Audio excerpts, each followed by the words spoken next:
I grew up in Niles, Michigan. I went to Stevens College in Columbia, Missouri.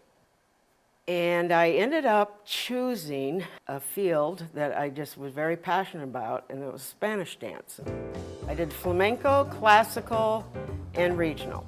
I studied in Spain. I lived there. When I left Madrid, I went directly to New York City.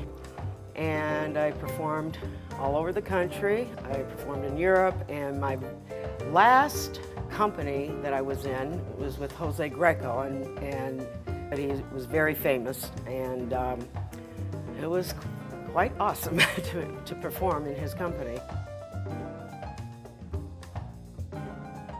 So anyway, I ended up going into the fashion industry.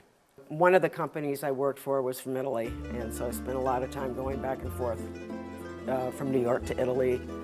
Let's put it this way, I worked hard and I played hard. One of the reasons I couldn't wait to go to New York City was I could be in a city where I could do anything that I wanted to, and I didn't have my parents on my back. I got into parties, you know. And I got into fast lane and down the wrong path, let's put it that way. I knew I had a drinking problem at a very young age. I knew it in high school. I knew it in college, but as time went on, you know, only drinking on weekends became one night during the week added until it was every single night, and I couldn't control it anymore. I got into the so-called recreational drugs. You name it, I did it. You know, hard narcotics, uppers, downers, cocaine.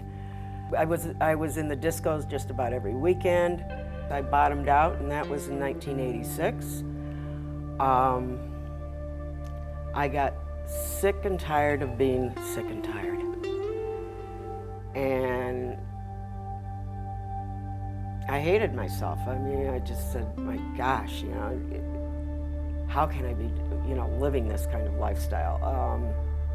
The blackouts had become so severe. It wasn't pretty anymore. I mean, it was a very, very hard bottom for me. And I basically got down on my knees and cried out and just begged to God to help me. I started going to this church in my neighborhood. I don't know why, I was led there, and I would sit there and start crying. And the pastor, I mean, this was not a small church. I was leaving one day and he stopped me and he said, "Do you need to talk?" I can remember crying. That I said, "Oh, you know, how can God love me with what I'm doing?" I didn't get into treatment and into the rooms of AA without the grace of God. I mean, I went to so many meetings. They say 90 days, 90 and 90, 90 days, 90 meetings. I did a lot more than that. I got a sponsor. I did everything that I was told to do, and let me tell you, it was hard. It was so hard because I never ever thought that I would get better. I had to look at me. I had to, you know, I had to get well.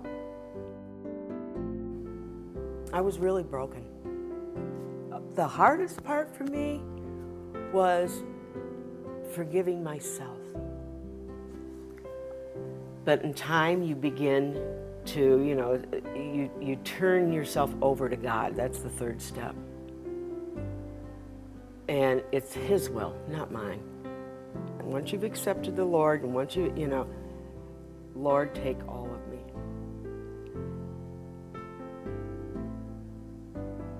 It just happens. But those who wait on the Lord will find new strength. They will fly high on wings like eagles. They will run and not grow weary. They will walk and not faint. I just, you know, I would look at people who had years of sobriety and I'd say, how did they do this, you know? And that's why I still go to meetings today. I remember looking to those people that gave me hope with their years of sobriety. And I so in turn I have to remember, I have to be there for the newcomer.